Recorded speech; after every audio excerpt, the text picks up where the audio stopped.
My lungs seized with an awful cut-off sound. Royce Hale's thick, wavy brown hair was swept back over his high-arched eyebrows and hypnotic eyes. He was tall and trim, with broad shoulders, and stood with his hands hooked in his black suit pants pocket, his thumbs peeking out. His posture was casual, yet it wasn't a word I would use to describe him. Perhaps oppressive or invasive or sexy. I narrowed my eyes. No, he was only sexy if I found arrogant pricks appealing, and I'd decided long ago I didn't. Besides, he was Emily's. Over the years, the only attention he'd given me was when he wanted to be mean. It was entirely possible he didn't remember my name. Marist Northcott, he said, his tone like sweet liquor with a sharp, bitter aftertaste. The jerk remembered me. I lowered the book in my lap. My sister was looking for you. The corner of his mouth tugged upward. It wasn't exactly a smile, but he was amused. I bet she was. I gave him a slow, plain blink, letting him know I wasn't going to engage. Lots of women fell all over him, but I wasn't one of them. He took a step deeper into the room.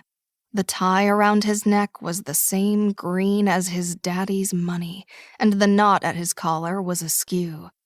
Had he loosened it recently, or not quite finished getting dressed? Perhaps he'd been the man on his knees in the other room, making the woman moan. His suit was the same shade of black, but his hair wasn't rumpled. "Did you find Emily?" I asked. He sobered.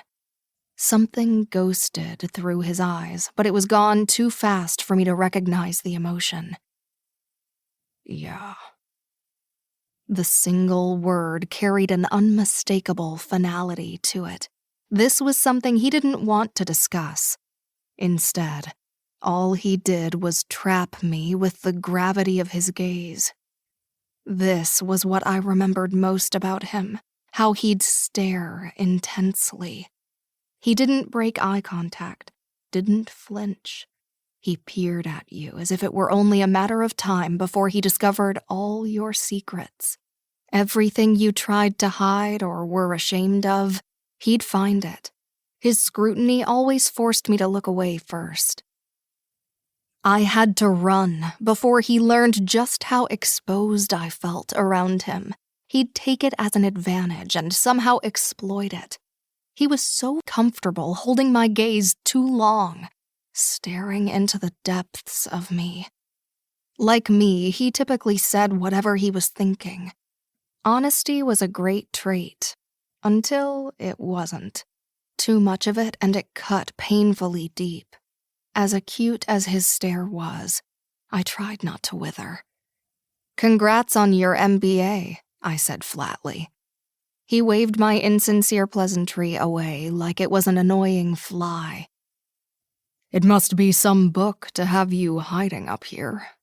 I don't like parties. It came out before I thought better of it, but Royce didn't seem offended. Yeah, me either. What was he talking about?